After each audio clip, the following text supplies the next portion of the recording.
This terrifying story is a true experience from Mr. Tan, a young man who tried to move his family to safety to escape a deadly virus, but ended up encountering something far worse than a pandemic.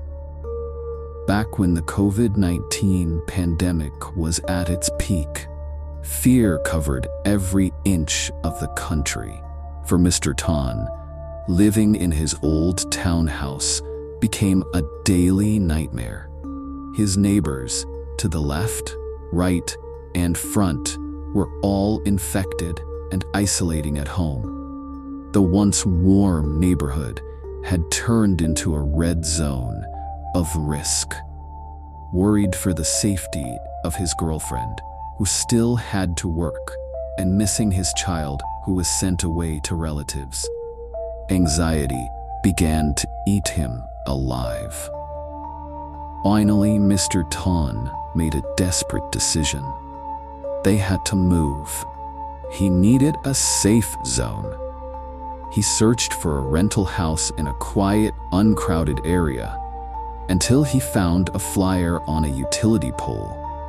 The photo showed a beautiful, clean little house with a renovated kitchen. It looked perfect. He called the number. The owner was a kind, elderly auntie. She explained she was currently staying up country to avoid the virus, so the house was empty. She insisted she had already cleaned it, and it was ready to move in. If Mr. Tan was interested, she would have someone hide the key in the mailbox so he could inspect it himself. Desperate and happy with the easy arrangement, Mr. Tan agreed immediately. The auntie gave him rough directions. It's in lane 4. The house number ends in 112. You'll see it right away. Mr. Tan drove to the village and headed straight to lane 4. He found a townhouse with the exact number the auntie described. The gate wasn't locked. He reached into the mailbox, and just as promised, the key was there. Everything felt smooth, as if fate was on his side. But the moment he unlocked the door and stepped inside, the reality shattered his expectations. Instead of a clean, ready-to-move-in home, the floor was covered in a thick layer of dust. Cobwebs hung in every corner. It looked like it had been abandoned for months. A heavy, musty smell hit his nose instantly. Confused, he called the auntie. She laughed and said she must have remembered wrong. Maybe she hadn't checked in a while, but assured him the house was solid. She offered a special discount if he cleaned it himself. Not wanting to waste time searching for a new place, Mr. Tan thought, screw it.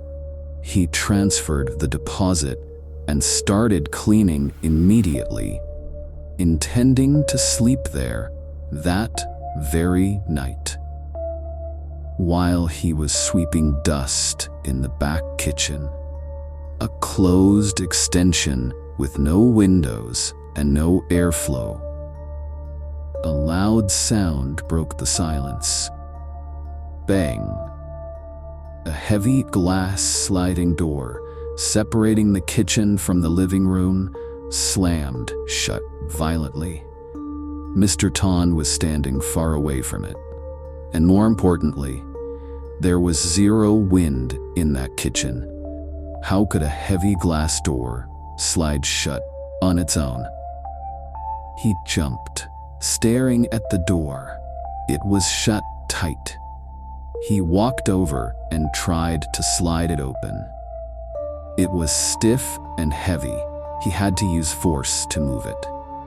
A seed of doubt was planted in his mind. Is there something in this house? But he brushed it off, needing to finish the move. The strangeness didn't stop there. When he tried to turn on the lights, the bulbs flashed once and then died.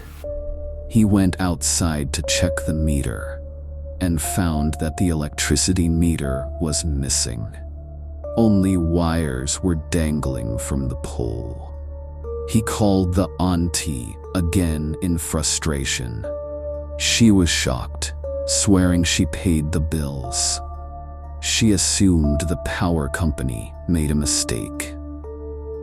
With night falling, Mr. Tan asked a male neighbor for help to bypass the wire for temporary power. The neighbor, a handyman, agreed to help, but asked a strange question. "Brother, are you really renting this house? Are you sure?"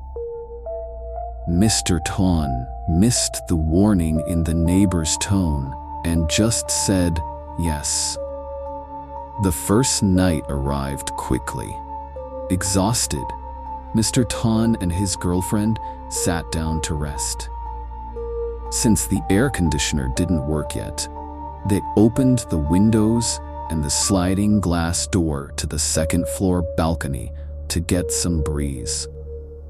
Late into the night, his girlfriend fell asleep from exhaustion.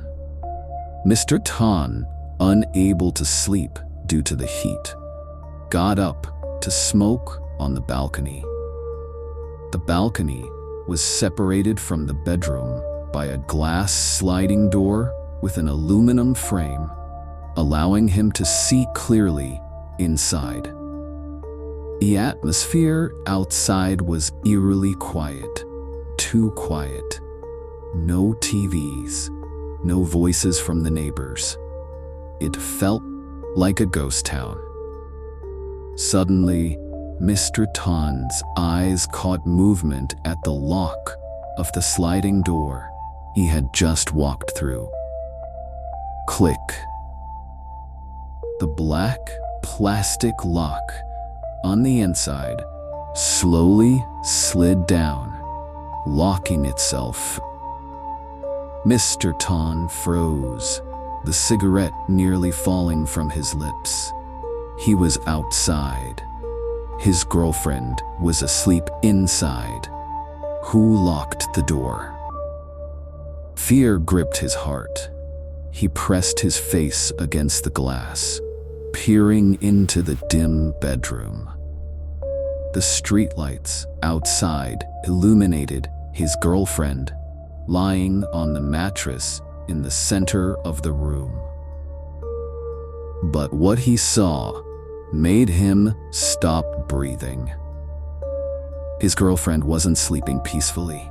She was thrashing, her body twisted violently, as if she were fighting something. Her arms and legs flailed in the air. Her face was twisted in agony, her mouth moving in a silent scream. And the most terrifying part was the way she was moving. It looked exactly like someone was sitting on top of her. Like invisible people were pinning her arms and legs to the floor and choking her. "Hey, what's happening?" Mr. Tan shouted, banging on the glass. Open the door." He tried to yank the door open, but the lock held firm. Inside, his girlfriend's thrashing got worse. Her eyes rolled back. She was clawing at the air, suffocating. In that second, Mr. Tan didn't care about anything else. He slammed his shoulder into the glass door with all his might. Once, twice, The glass cracked. Third time. Crash. The door flew off its tracks and crashed onto the floor. Mr. Tan jumped over the broken glass and grabbed his girlfriend. He shook her violently, shouting her name. "Wake up! Wake up!" She gasped, sucking in a huge breath of air, like someone drowning. She grabbed him tight, shaking like a leaf, and burst into hysterical tears. The noise brought neighbors out. Mr. Tan dragged his girlfriend out to the front of the house. When she finally calmed down, she told him through tears. She was half asleep when she felt someone enter the room. She thought it was Tan, but suddenly, a heavy weight jumped onto her. She opened her eyes and saw black shadows, many of them, surrounding her. It wasn't just one. She trembled. One was sitting on my chest, two were pinning my arms and legs. And another one, it was using its foot to stomp on my face. It was trying to kill me. Mr. Tan was horrified. He checked her body and found undeniable proof. Her wrists had dark bruises in the shape of fingers, gripping them tight. Her neck had red welts. And most chilling of all, on her cheek was a faint, dusty imprint of a footprint. The neighbor who helped with the lights walked over with a grim face. "Brother, did you really not know the history of this house?" The neighbor revealed the terrifying truth. This house had been abandoned for years. No one could stay more than 3 days. The previous owner was a sorcerer, a practitioner of black magic and dark arts. He performed rituals, made love potions, and kept spirits. Eventually, the dark magic backfired. The people in the house died violent deaths or vanished, leaving the house filled with the spirits and demons they had summoned. "Look around you," the neighbor pointed.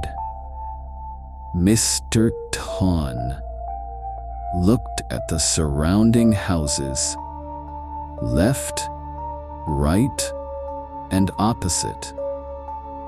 Every single house had one thing in common: talismans. Not just normal ones, but large demon-warding cloths and sacred symbols plastered all over their front gates. Facing his house. They were protecting themselves from the center of evil, the house he had just moved into. Furious, Mr. Tan grabbed his phone and called the auntie. "Auntie, did you trick me? This house has ghosts. It was a black magic house. How could you let me stay here?" The line went silent for a moment. Then the auntie asked in a confused voice, "What are you talking about, son?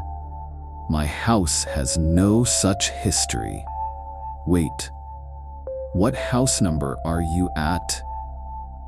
Mr. Tan read the number. The auntie screamed. "Oh my God, son, you went to the wrong house. My house is in lane 14, not lane 4. The world stopped. A simple misunderstanding. A similar house number. A key that just happened to fit the old lock.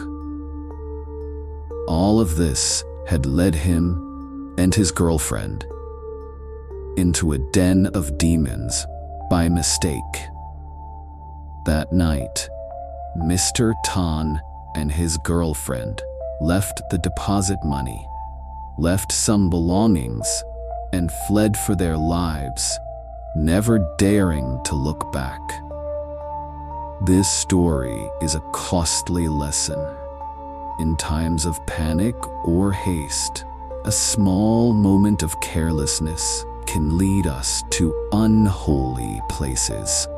And sometimes, the door that opens easily for us is actually a gate to hell.